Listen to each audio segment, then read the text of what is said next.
good evening, good afternoon. My name is Paul Gross. I'm a senior fellow here at the Menachem Begin Heritage Center in Jerusalem. It's my pleasure to welcome you to this event where we're going to be hearing shortly from Benny Begin, Dr. Benny Begin. Before I introduce him, just important, necessary, unfortunately, piece of housekeeping, which is should we hear a siren during the course of this evening, we will go downstairs one floor to the auditorium, which is our safe room, our protected room. So you'll hear even if you don't hear, in the unlikely event that you don't hear the siren itself, you'll hear over the intercom, our security guy will tell us to all go downstairs. Okay. Those of you watching from outside Israel, this is what we're dealing with right now. Okay. So in a few days, actually this Wednesday, the 26th of March, is the anniversary of the signing of the Israel-Egypt peace agreement, March 26, 1979. That, of course, was preceded by the Camp David summit in September of 1978, hosted by President Carter, bringing together Menachem Begin, Prime Minister of Israel, and Anwar Sadat, the President of Egypt, for what would be historic first peace agreement between Israel and an Arab state. And I think because of the recent passing of President Carter, there's been a lot about his role in the success of those talks.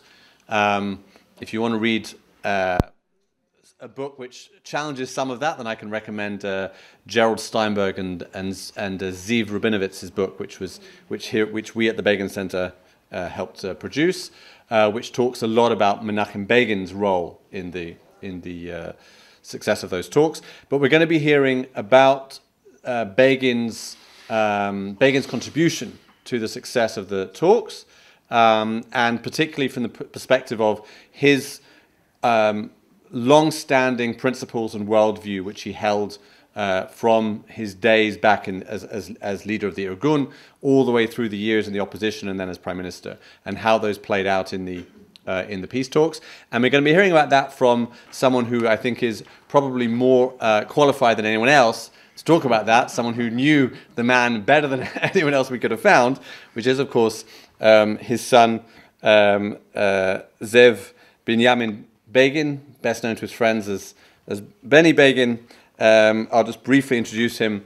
Benny Begin was first elected to the Knesset in 1988 for the Likud. He served as Minister of Science, Minister without portfolio. He left politics in 2013 and then returned for one last Knesset term from 2021 to 2022, this time with the New Hope Party.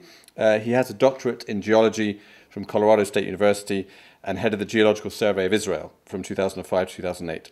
He's published 3 books and many articles, and he is a constant resource for us at the Begin Center. It's all online, Benny. It's all online.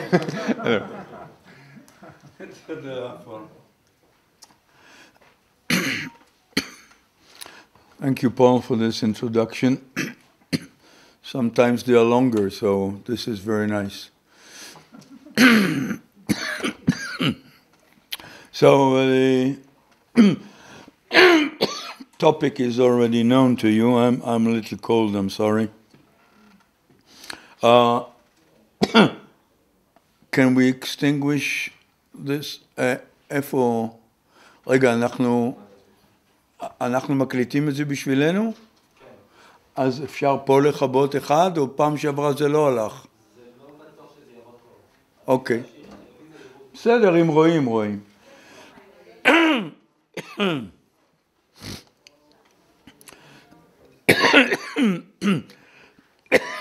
These are some of the huts, buildings at the Camp David Resort. And our topic tonight is Menachem Begin's beliefs as tested in the Camp David Accords. A lot of this material was new to me up to about a year or two ago, and some of it even 3-4 months ago, but when you prick it and you read it, I think I could see things that at least I couldn't see before that. In 1946, here's Menachem Begin disguised during in that time being the commander of the Irgun. He wrote a letter to a friend in the United States. There was some argument between them, between two groups there. And he wrote, we're not dogmatists of formulas. We're uncompromising advocates of principles. What are principles? A principle, I looked at the Oxford Dictionary, a fundamental truth or proposition that serves as a foundation for a system of belief or behavior. Question is, just for the discussion, are the Camp David Accords consistent with Begin's principles? If yes, all right. If not, to what degree? So that's what we will discuss tonight. This is just a copy of the Herut newspaper. It was the Herut Party's daily, started as the wallpaper of the Irgun, and then they inherited it. And what you see here is the emblem, לשלמות המולדת, לקיבוץ גלויות, לצדק סוציאלי, לחירות האדם. 4 principles.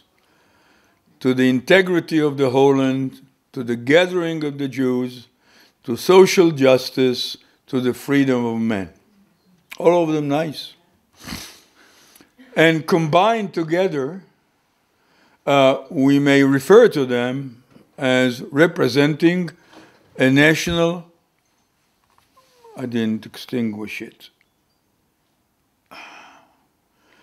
as the national liberal worldview.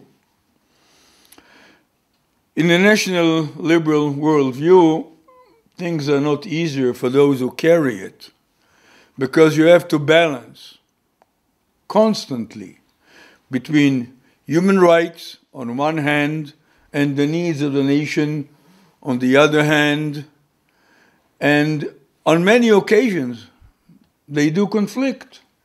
You can think about yourself, even the local interests of the municipalities sometimes infringe upon our human rights, our right to property, etc.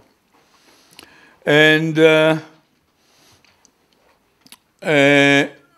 as a result, if I may say so, of this need for constant balance, Begin always searched by compromise. And when he reached a conclusion, he used to sigh a little bit and say, okay, I can live with it. But it took some time and some intellectual effort to reach that point. Begin served for 40 years as chairman, and chairpersons need to compromise, need to reach compromise between conflicting views of their colleagues in whatever body. He was commander of the Irgun. Resolutions there were taken by majority vote or by majority, in most cases unanimously. And in the same 1946 letter, he also wrote, I never issue a command, although they call me commander. That was his way, that was his approach to life, and that was his basic belief that people, and of course his colleagues, are equal, and there is no superiority for anyone in his intellectual capabilities. So for 40 years he was chairman, commander of the Irgun, chairman of the Herut Party, chairman of the Herut Liberal Bloc, chairman of the Likud Party, prime minister. 40 years of public service and compromising was a habit of his.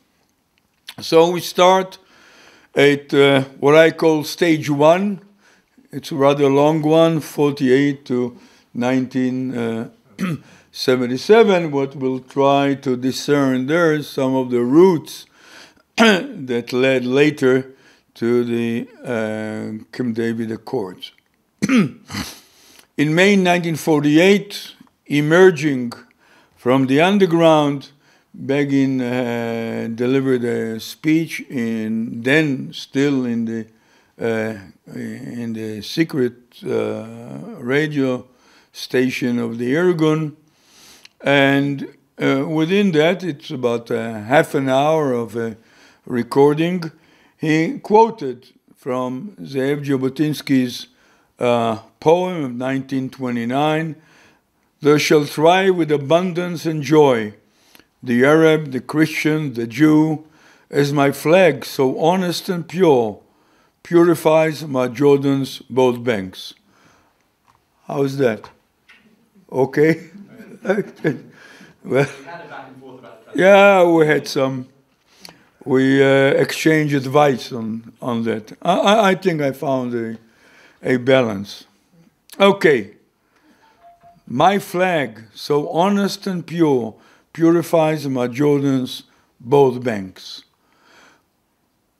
Which banks did he refer to, and what was the extent on each bank?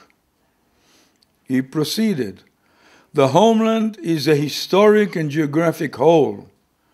The day shall come in which we shall plow the fields of the Gilead." Where is that? This is the map of the Palestine as mandated to the British government in 1920. And on the eastern part, in Transjordan, what you can easily discern, but not here, the area in close proximity, say no more than 40, 50 kilometers east of the Jordan River, that area is fertile, a lot of rain, somewhat similar to Samaria and to Judea from the point of view of rainfall. All the rest is desert. That fertile part of Transjordan has been called since biblical times, since our forefathers, the Gilead. And 3 of our tribes, or 2.5 of the Israeli tribes, thrived there in those days. It is quite interesting to know that in 1919, the World Zionist Organization proposed a claim to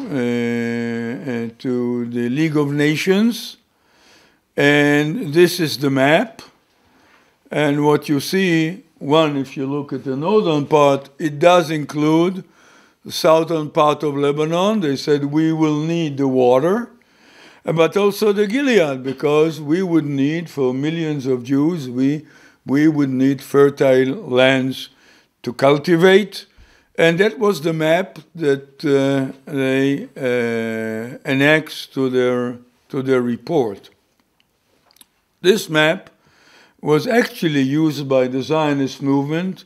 It was kosher from the point of view of the Zionist movement for years, and you see it here on the pushke, on the JNF box, in which even when I was 6 and 7 years old, we would each Friday come with a nickel, with a cent equivalent, with a mil, and not even a grush, a mil, to our class.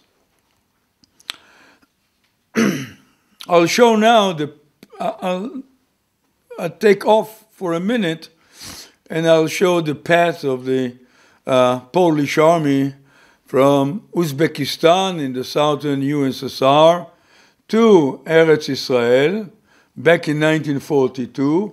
The army, or the division to which Menachem Begin joined in order to reach Eretz Israel. This was the path, crossing the Caspian Sea, Iran, Iraq, and Eretz Israel. And he came with them. So he arrived at Eretz Israel and at western Eretz Israel from the east. And this is what he wrote about it in his book, The Revolt, 1950. And there is Transjordan, our land, fields as wide as the sea, the smell of the field, the smell of the homeland field. Let's note, he came through Iraq, through Transjordan. They crossed with this convoy 300 or 400 kilometers, and he didn't exclaim, "These are the fields of the homeland," only when he reached the Gilead. Here are the fields, the smell of the homeland. But then, in 1938, Jabotinsky testified before the Peel Committee, who then issued their horrible report with the first partition plan. And there, out in Transjordan, what you can easily discern, but not here, the area in close proximity, say no more than 40, 50 kilometers east of the Jordan River, that area is fertile, a lot of rain, somewhat similar to Samaria and to Judea from the point of view of rainfall. All the rest is desert. That fertile part of Transjordan has been called since biblical times, since our forefathers, the Gilead. And 3 of our tribes, or 2.5 of the Israeli tribes, thrived there in those days. It is quite interesting to know that in 1919, the World Zionist Organization proposed a claim to the League of Nations, and this is the map. And what you see, one, if you look at the northern part, it does include the southern part of Lebanon. They said we will need the water, but also the Gilead, because we would need, for millions of Jews, we would need fertile lands to cultivate. And that was the map that they annexed to their report. This map was actually used by the Zionist movement.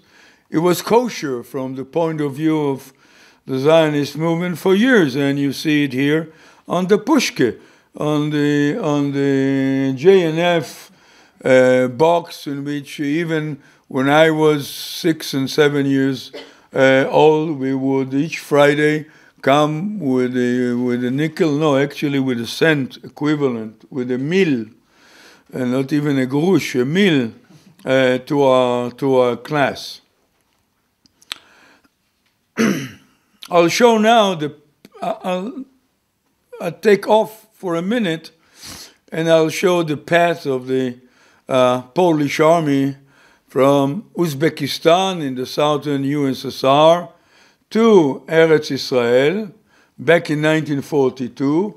The army, or the division to which Menachem Begin joined in order to reach Eretz Israel. This was the path, crossing the Caspian Sea, Iran, Iraq, and Eretz Israel. And he came with them. So he arrived at Eretz Israel and at western Eretz Israel from the east. And this is what he wrote about it in his book, The Revolt, 1950. And there is Transjordan, our land, fields as wide as the sea, the smell of the field, the smell of the homeland field. let's note, he came through Iraq, through Transjordan. They crossed with this convoy 300 or 400 kilometers, and he didn't exclaim, "These are the fields of the homeland," only when he reached the Gilead. Here are the fields, the smell of the homeland.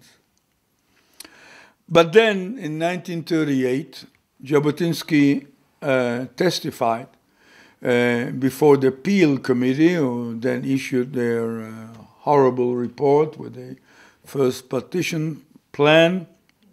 And there, Jabotinsky noted, or explained to the forum, to the notables, the term Palestine, when I employ it, will mean the area on both sides of the Jordan, the area mentioned in the original Palestine mandate.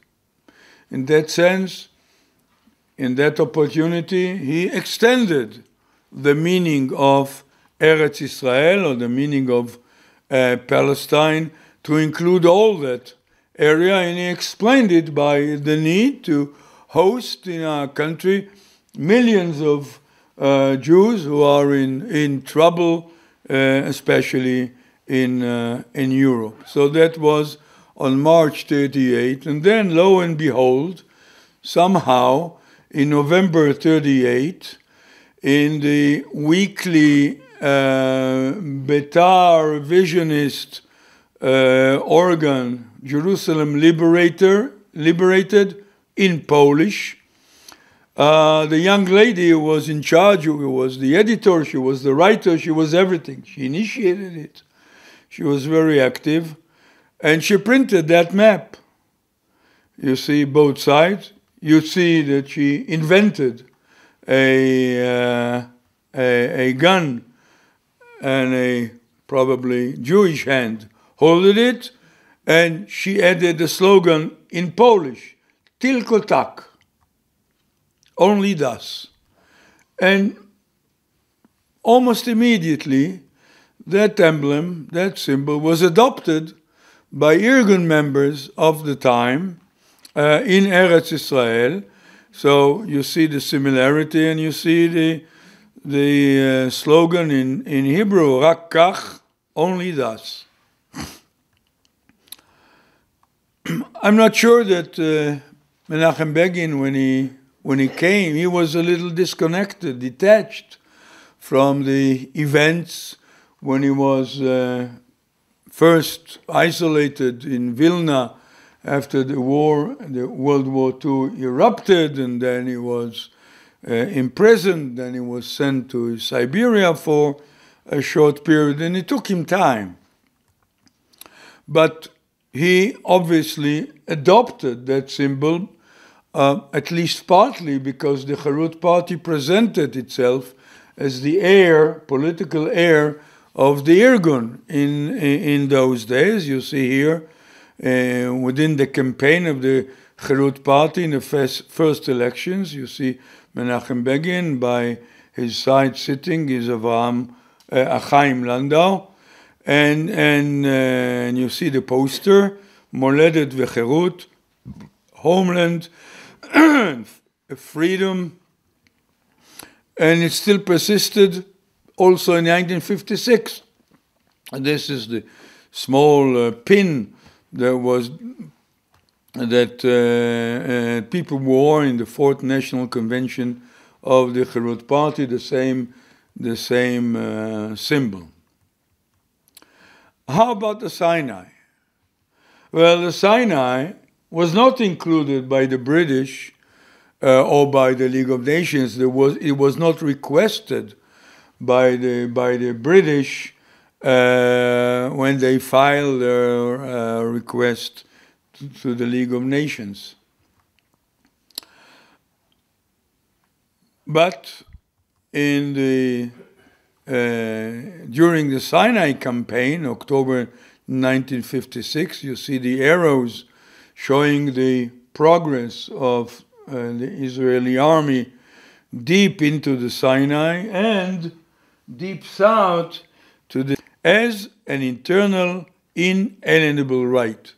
So only Herut would carry it. The liberals are free to it. There was only 2 years before the 6 Days War, but they still held that view. And we can say that the basis of the compromise was this: we do not try to impose our principles on you. Please, guys, do not try to impose your principles on us. He found a way, and it worked. Now we have to note that since 1946, it was the Hashemite Kingdom of Jordan that has been the recognized sovereign in Transjordan, handed over to the Hashemites by the British in Churchill's white paper in 1922. It was internationally accepted, and it was rather clear in later years that the Herut Party's aspirations for Transjordan could not actually be realized. And in 1981, Begin presented openly a substitute, a vision. That was at the annual memorial to Ze'ev Jabotinsky 100 years after he was born. And that's what he said there. We believe that a day shall come in which the two parts of Eretz Israel shall peacefully build agreement and understanding, a nation's alliance, a free confederation for cooperation between them. And then he said, then things shall be realized. And he again quoted from Jabotinsky's Left of the Jordan, there shall thrive with abundance and joy the Arab, the Christian, the Jew, as my flag so honest and pure purifies my Jordan's both banks, but now in a different setting, as a part of a confederation with the Hashemite Kingdom of Jordan, not realized yet, although we enjoy a peace treaty with Jordan for more than 30 years, but that change has to be noted. Then we arrive at June 1967, the 6 Days War, and a few days after it, no, before it, Begin was nominated Minister without Portfolio in the National Unity Cabinet, headed by Prime Minister Levi Eshkol. This map shows the ceasefire lines, okay, all the lines in which the yellow part is included, ceasefire lines at the end of the war, June 10, 1967, 6 days. And you see here two things. That's a visit by Prime Minister Eshkol and Menachem Begin in the white shirt. He didn't want to disguise as a military person. Photo taken with some soldiers there. But I think you can also assume or deduce from that picture that he had quite good, even warm relations with the Prime Minister, who proposed to him that he asked him to accompany him to that official visit. A week after the end of the war, June 19th, a secret cabinet resolution was taken, and Begin was a member of the wording committee, and it says, Israel proposes peace treaties with Egypt and Syria, including security arrangements based on the international border and Israel's security needs. And the international borders, both in the Sinai and a little below the Golan, were well known at the time. It's not the ceasefire lines that were achieved after the 1949, the Syrians encroached a little bit towards the Kinneret. But anyway, it was held in secrecy. But please note, this resolution talks about Syria and about Egypt. And Judea and Samaria are not mentioned, and not the Hashemite kingdom of Jordan. And I think it is typical to see the influence of Menachem Begin on the wording of cabinet resolutions in those times. Please note that at that time, the first stage of the unity government, there were only 2 members of the Cherut liberal bloc among 21 ministers. So he didn't have even it was almost a slim minority. However, he had his own influence because people recognized, A, that he is a person of integrity, B, that he has his ways with compromises. And to demonstrate that, you see here a note. I translated it here. Mr. Begin, that's the way the Mapai people used to call him all those years. Since you are an artist of wording, Aman Hanisuach, please formulate a proposal for a cabinet resolution concerning Israel's position on the issue of the West Bank so that we vote for it. Moshe Dayan, he was then the prominent Minister of Defense, and he asked him for his advice in order to the cabinet to vote for whatever wording he suggested. So we proceed with that cabinet, and still in June, Menachem Begin proposed a decision to extend the sovereignty of the State of Israel to the whole area up to the Jordan River. In August of that year, he again proposed, I think that a resolution is needed, in my opinion, a very urgent one, and the resolution I propose to adopt is all West Eretz Israel under our sovereignty. He did not put it to a vote. He knew that he doesn't have the votes, doesn't have the hands, and he didn't want his cabinet to reject it. So he tabled it, but they didn't vote about it. And then, in the same meeting, he said the following, which will accompany us later in Camp David. Had there been established an autonomous region, which was proposed by some ministers at the time, with a parliament, and you cannot imagine an autonomous region without a parliament, one can expect a declaration of secession or a declaration of full independence. Of course, the draft resolution talked about autonomy to an area, as he said, autonomous region. To this, he rejected vehemently. We'll see it again arising.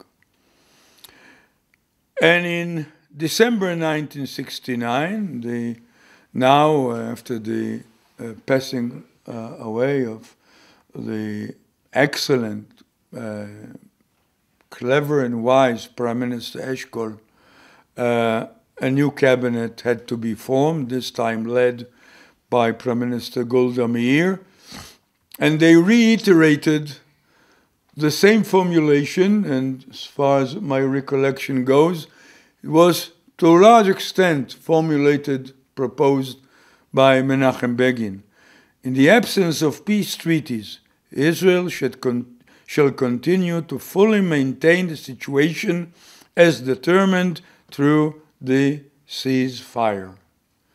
And he held it for some years, and the cabinet held it for some years until some other ministers changed their mind. So what you see here in the picture, you see Mr. Meir's cabinet. Mr. Meir on the left, Menachem Begin here on the right. And maybe you'll wonder that in December 1969, and you'll see the fingerprints of Menachem Begin here, in the basic lines, Kavei Yesod, of the National Unity Cabinet, Chapter 4, Main Tasks, Paragraph 4, Chapter A, Main Task, Para 4, increasing the establishment of security settlements and permanent communities, rural as well as urban, on the soil of the homeland. The cabinet is full of Labour Party people and even Mapam people, a little bit leaning more to the left than Mapai at the time, and this is, I think, quite impressive that they agreed to use this terminology and include it within the basic operational lines for the next cabinet. And then in June 1976, the unity government disintegrated because Menachem Begin did not agree to withdraw from parts of the Sinai without a peace treaty. He was then a leader of the opposition, so he proposed the Knesset revolution, and with two paragraph A, the Knesset favors direct negotiations between Israel and its neighbors without prior conditions by any side, meaning without prior conditions set for the outcome of the negotiations. They used to say, you want us around the table? Promise us, commit yourself to A, B, C, and D, usually total withdrawal, etc., etc. That's the operational meaning of negotiations without prior conditions, aimed at the signing of peace treaties between them. B, the Knesset resolves again because it was already resolved by the cabinet at the time, to promote the establishment of security settlements and permanent communities, both rural and urban, on the soil of the homeland. Actually copied it from that resolution back here in 1976. Then in January 1977, that's 4 months before the elections, was not yet a prime minister and took ill at the time. That's what he drafted, calling up the Arab countries to enter into negotiations on the signing of peace treaties with us. You see the recurring theme. And there shall be no foreign rule in Eretz Israel. Now when he refers to Eretz Israel, he refers already only to its western part, because there is no meaning to apply to the eastern part. This is, you should note, is a minimal proposition. It's a little remote from the proposition to extend Israeli sovereignty to Judea and Samaria. This is more modest than that. There shall be no foreign rule in Eretz Israel. And then May 1977, the Likud wins the elections,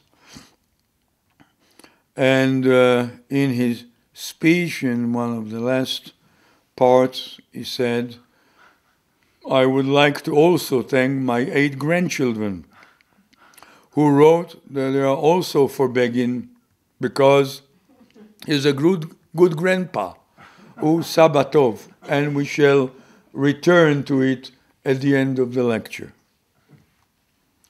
So now we arrive at stage 2. Menachem Begin sits on his throne as prime minister. Can you say throne? It sounds royal. But okay, I didn't mean that. but he's firm as Prime Minister, and now we'll see what happened then. Now the basic lines of the Begin government, June 20. The Jewish people has an internal, inalienable historic right to Eretz Israel, the land of our forefathers. The cabinet shall plan, establish, and promote rural and urban settlements on the homeland's land. You remember it already, you recognize it. It starts with the Golda Meir's cabinet, but then, because he had almost a patent for that wording, and he used it. Let us note that back in that time, only several thousand Jews resided in Judea and Samaria, in Gaza, and today there's about 500,000. So something happened since with the application of that right. Again, from the basic lines, the cabinet's authority to apply through a decree, he quotes from the law that was adopted by the Knesset in June 1967 in order to extend Israel's sovereignty over parts of Jerusalem. The cabinet's authority to apply through a decree the law, jurisdiction, and administration on any part of Eretz Israel that shall be stipulated in the decree, that's a quotation from the law, but then a reservation. That authority shall not be applied as long as the negotiations on peace treaties between Israel and its neighbors take place. You see preparation. You see that this is the next stage is in his thoughts already. And so almost as soon as the cabinet was established on June 20th, on July 4th in 1977, United States Independence Day, Begin asked before that to meet there with the Romanian ambassador to Israel. Everyone gathers in this grand meeting annually. And the ambassador was presented to him, and the Prime Minister asked the ambassador to set a meeting with Romanian President Ceausescu. Why, of all other leaders, would he ask to meet with President Ceausescu? President Ceausescu, as you know, was maybe not one of the most pleasing personalities, but he had an advantage from the Israeli point of view, and from the point of view of the goal pursued by Prime Minister Begin. He actually, excuse me, defected from the Soviet bloc and played an independent role. He was in good relations with Arab leaders. He was, God forbid, also in excellent relations with Yasser Arafat. But that's parenthetically.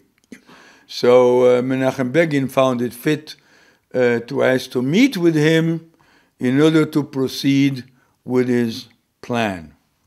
So let's look at the timetable, and you'll see that it is rather quick. 77, June 20th, confidence in Begin's cabinet. July 4th, requests a meeting with Ceausescu. July 19, Begin-Carter first meeting. August 27, Begin-Ceausescu meeting. September 4th, Ceausescu informs Begin, Sadat is ready for meetings, but not between the leaders, but between emissaries. Good enough for a start. And in September 16th, Foreign Minister Dayan, then already Foreign Minister, and Mr. Sadat, President Sadat's confidant, Hassan Touhami, met for their first meeting in Morocco, They had a second one, and I'll have to correct those who remember something from the claims that were made. He never promised in advance to Sadat or to Hami, etc., that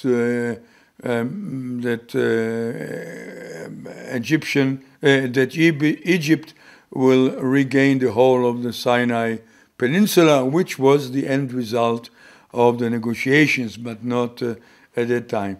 And then November 19 already, and Sadat arrives in his momentous, historic visit to Jerusalem. You'll find in history books or in the internet, you'll find you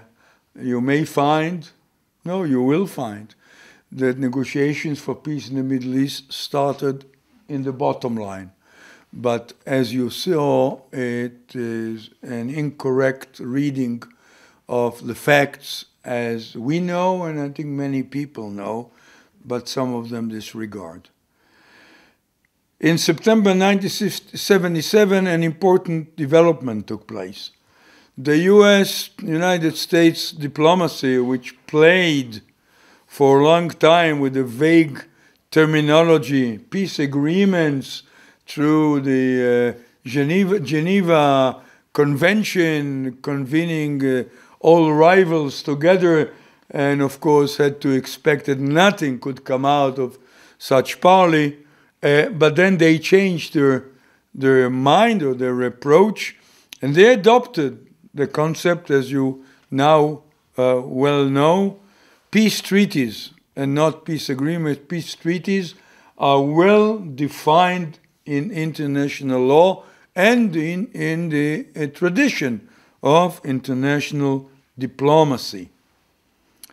But they asked the Israeli government to do the following. All right, we agree to that, but now could you show us some drafts of what you think would be suitable wordings of peace treaties with Egypt and with Jordan?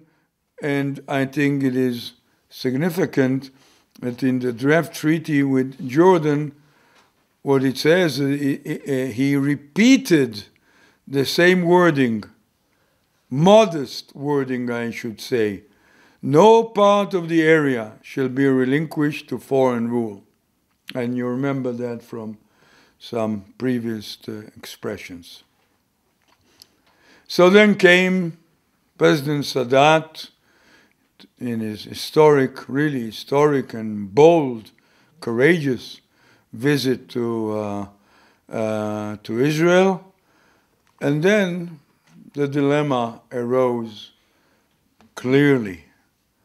On one hand, Begin's desire for a separate peace treaty with Egypt, which of course at that time the Egyptians, from their point of view, couldn't agree to, because they felt that they had some commitment to the Arabs in Judea and Samaria and Gaza, and then to others. So that's on one hand. On the other hand, Begin's commitment to Judea, Samaria, and Gaza. Can they be reconciled?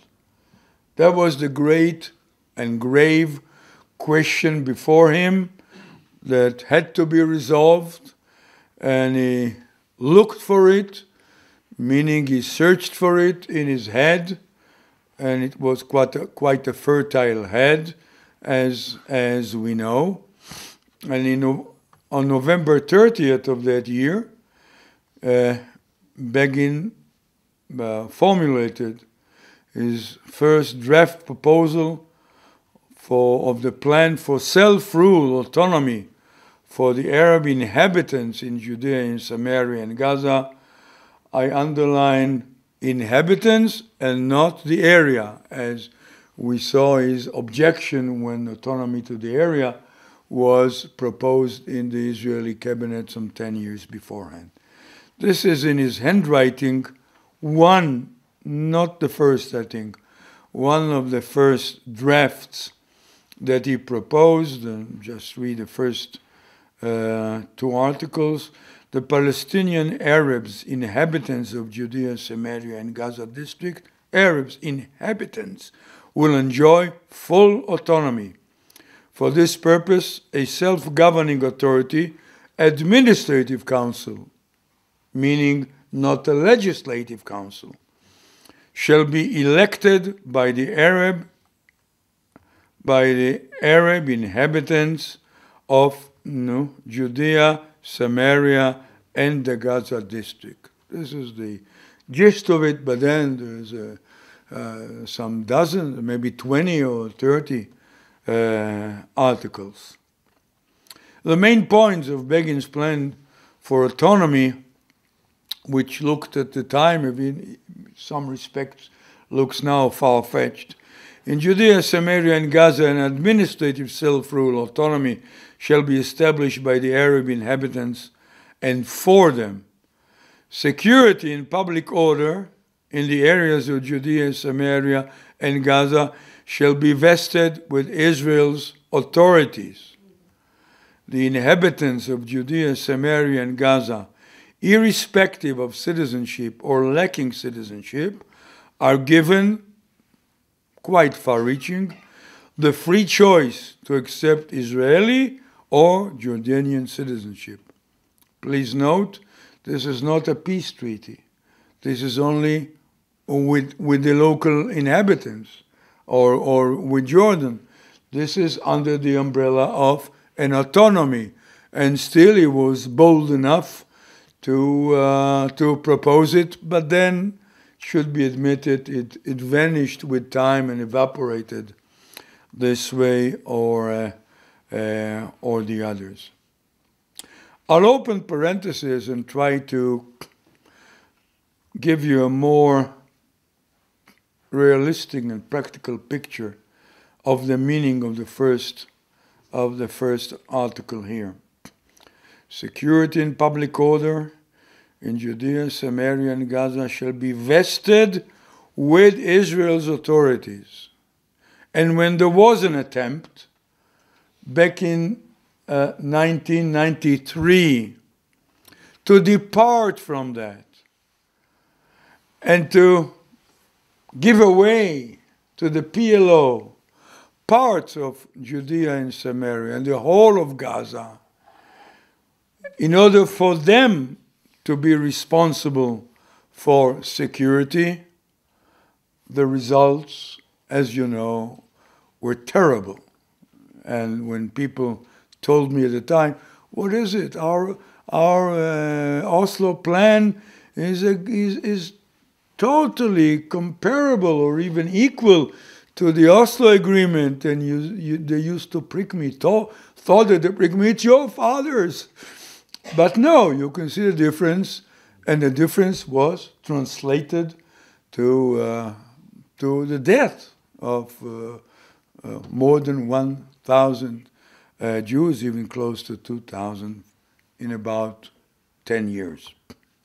So now you know the difference and why he insisted years before that on that clause. Now, Begin, according to his habit, was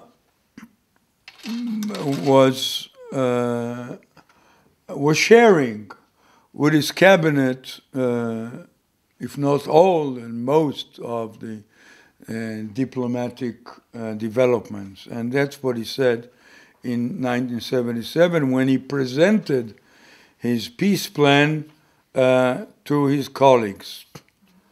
You see here on the left Yehuda Ben Meir, who passed away last week.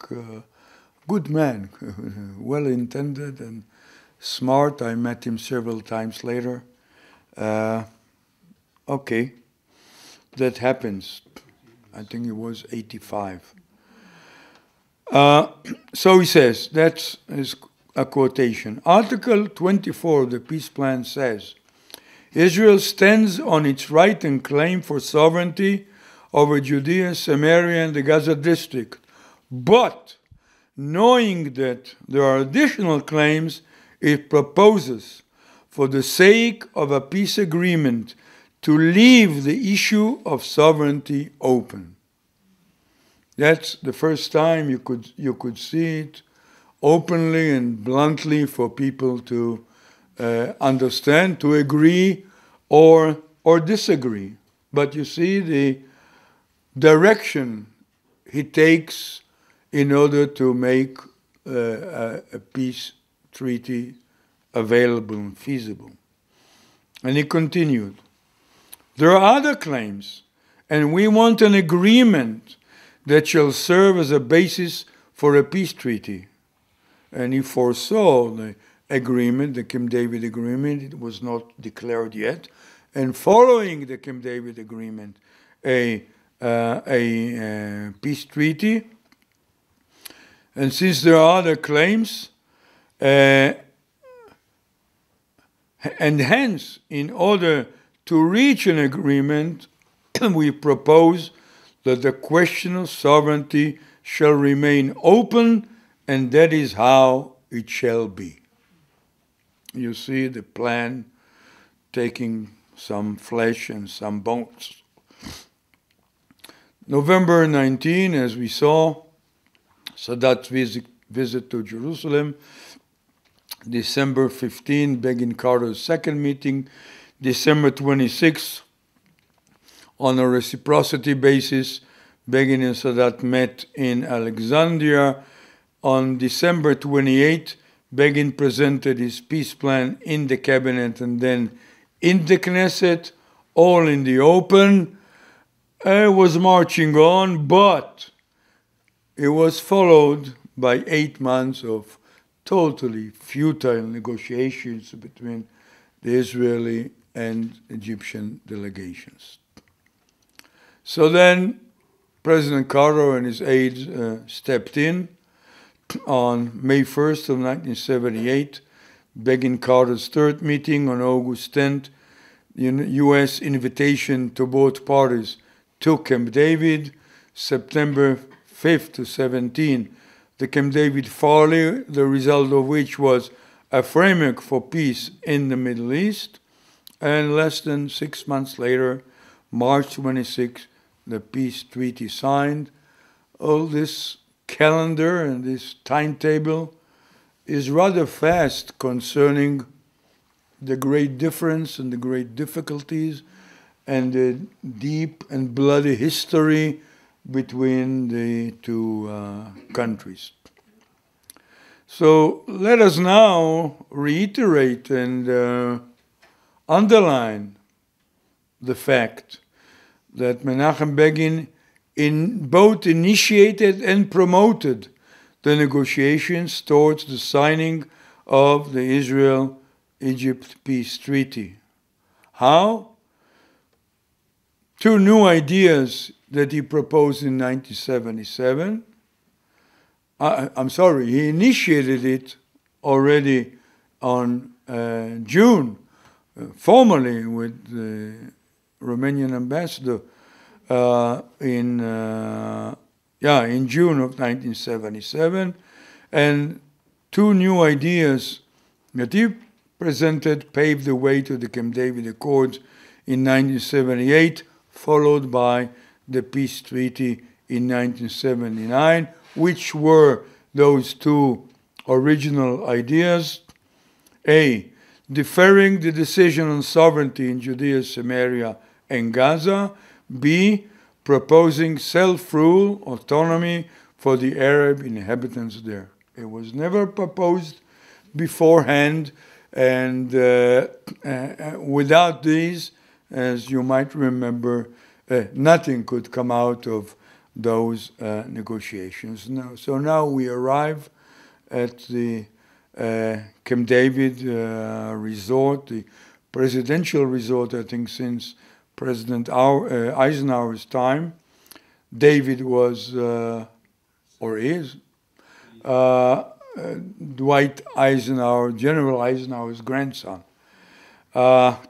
So here we are. And somehow I found on the internet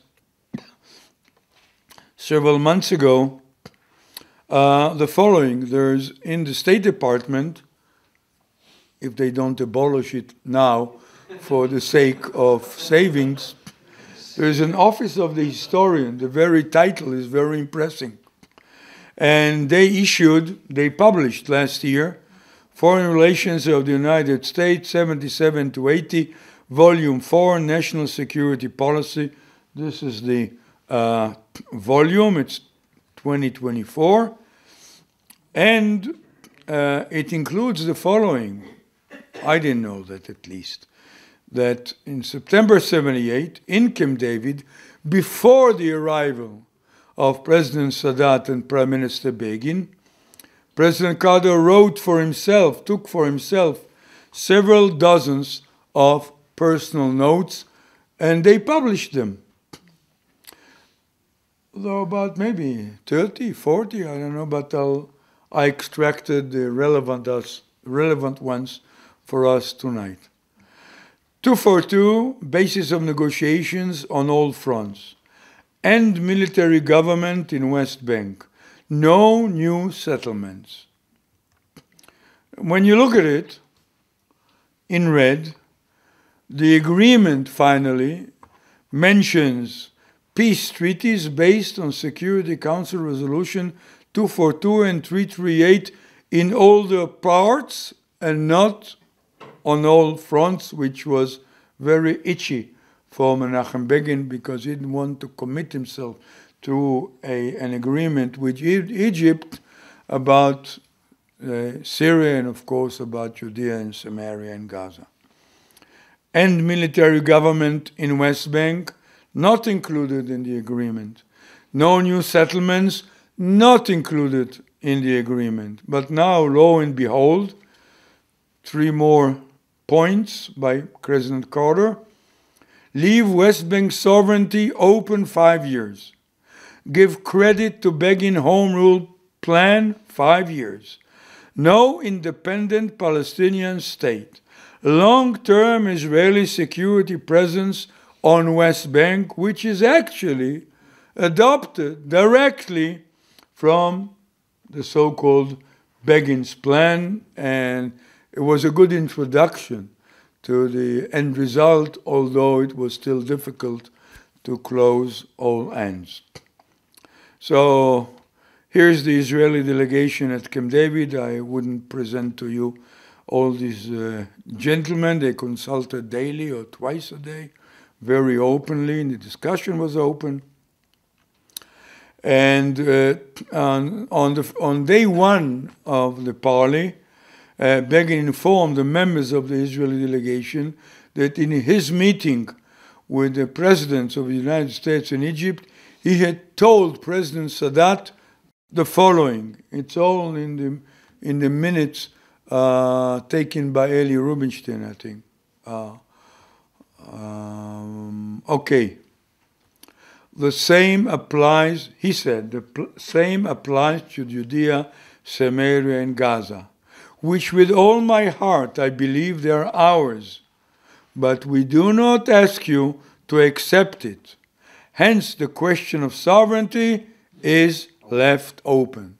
On the first day of the parley, it was one of the keys to the success of the parley, and I copied what I showed you from 1965, the basis of the compromise. We do not try to impose our principles on you. Please do not try to impose your principles on me, on us. May I say, I have some, of course, relations with the late Prime Minister, quite genius and generous, and not only clever, but wise. And it paved the way for the agreement. So in September 78, the signing of the Camp David Accords, we see the 3 gentlemen, happy 3 gentlemen here, and 5 months later, signing of the peace treaty again in Washington. I think they mixed the flags, and American flag is is above. Okay. Results. There were some concessions, of course, on part of the Israeli party and of Prime Minister Menachem Begin. One, ceding the whole Sinai Peninsula to Egypt's sovereignty. The distance between the Israeli Sinai border and Egypt is about 200 kilometers. Not few kilometers in order to afford early warning, but still, this was the arrangement, the agreement. It is militarily limited in close proximity to the Suez Canal, one mechanized infantry division with no more than 230 tanks. Area B, only a border patrol, battalions, of course. This could be infantry people disguised as border patrol. And in that area C, only police. This is the agreement, so it's a limited sovereignty of Egypt in the Sinai as a part of the security arrangements. Other concessions. Dismantling, it was very bitter, dismantling all Israeli communities in the Sinai. Inclusion of the UN Security Council resolution in all its parts, which was actually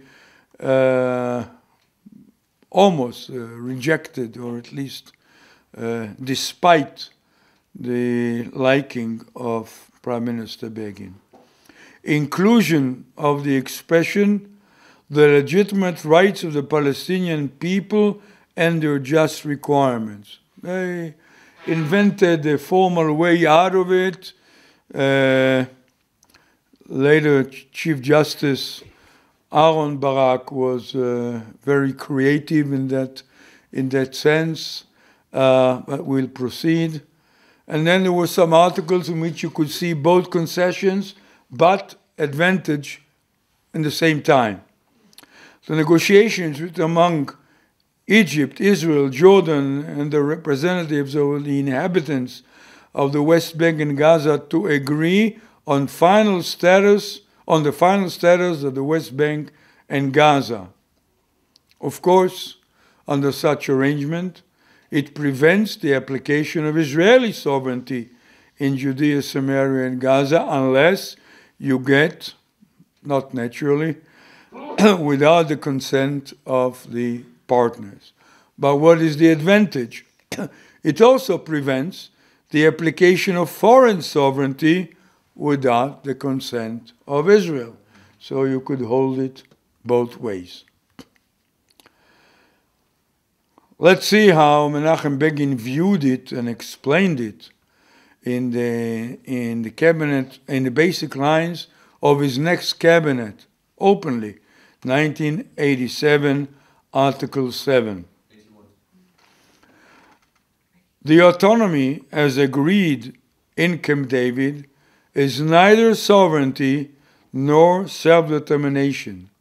The autonomy arrangements, as determined in Camp David, are the guarantee that under no conditions shall an independent Palestinian state be established in the areas of Western Eretz Israel. That's the way he looked at it, and in hindsight, I think that he was not wrong. Now the agreement includes some omissions. The agreement does not mention Israeli communities in Judea and Samaria and Gaza. Not mentioned at all. Advantage, it enables the practical application of the Jewish historical right to the land through settlement, through the establishment of communities, both rural and urban, as discussed before that. The agreement does not mention the source of authority in Judea and Samaria during the autonomy period and later, And that implies that the authority, of course, is vested in Israel, who has the upper hand. Overt advantages, a separate peace treaty with Egypt with no linkage to Judea, Samaria, and Gaza, and security arrangements in the Sinai Peninsula. B, the IDF shall remain in Judea, Samaria, and Gaza for the 5-year period and beyond. So let's summarize it. It won't take too long now. It was Begin who initiated the peace treaty immediately after becoming prime minister, and he actively pursued it. Israel's positions, as expressed in the agreements, are rooted in Begin's political thought as developed over 3 decades of his public service. The negotiations entailed, actually, in hindsight, the distilling of Begin's positions until touching his deeper political core, which is, there shall be no foreign rule west of the Jordan River. The Jewish national right to Judea, Samaria, and Gaza is applied through the establishment of Jewish communities there. So we can see in conclusion that Menachem Begin was a doer, a man of initiative, a man of action, a man of practical application of political ideas with the limitation, of course, limitations as set by reality, but pushing them to the limit. And of course, actually, since early age, he was well known to have patience, and he adopted compromise as a way of life.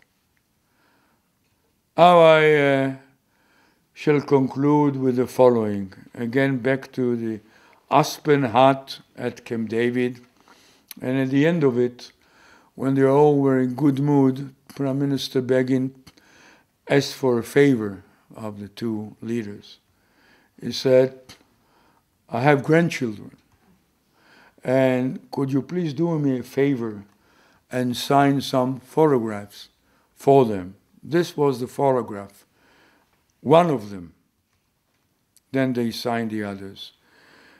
You see President Sadat, you see Jimmy Carter, and then I'll enlarge it, and you see here Jimmy Carter, to Meirav, Michal, and Naama, our 3 daughters. At the time we had only 5, and the 2 young men had received a different photo, and then the 3 daughters of my sister. And look at Menachem Begin. He signed Saba. Only Saba. That's his role in history. Jimmy Carter, Saba. Thank you.